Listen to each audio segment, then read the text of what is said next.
Pour cette première revue de troupe, la majorité des guépards appelés par Gernot Rohr a rallié la tanière. Seuls quelques-uns sont encore attendus à l'image de Olivier Verdon ou encore David Kiki. Pour le reste, arrivé au stade aux alentours de 16h15, chacun des joueurs et des membres du staff technique savait ce qu'il y a à faire et s'y est appliqué pour le mieux. Tout va commencer par une séance d'échauffement et de réveil musculaire. Suivra l'étape de toucher et de conduite de balle et enfin des travaux en groupe réduit avec les joueurs de champ et un peu plus loin, les gardiens de but.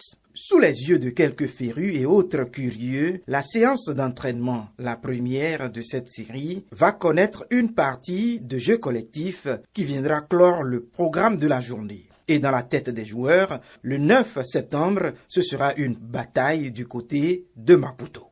Actuellement, je sens que le groupe est vraiment motivé.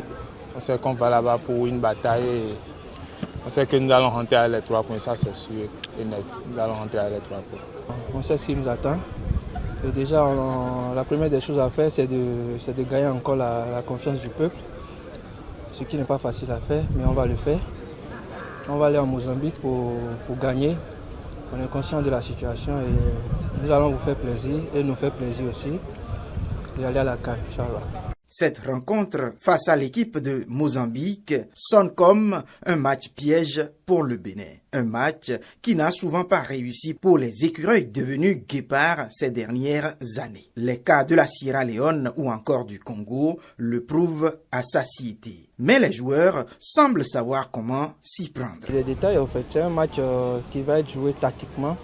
Il ne faut pas se jeter, sinon on peut encaisser. La meilleure des choses à faire, c'est de ne pas encaisser, mais d'aller marquer. Cette rencontre, nous sommes tous motivés. On sait que ça ne va pas être facile, mais le mieux, c'est d'aller d'abord au charbon et puis, Inch'Allah, ça va marcher. Et à Marcelin Koukbo d'adresser un message à ses compatriotes.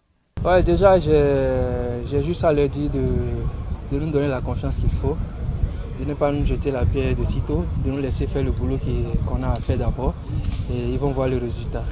À rappeler que les poulains de Gernot Rohr dans cette rencontre ont impérativement devoir de victoire pour composter le ticket pour la prochaine CAN qui se déroule en Côte d'Ivoire.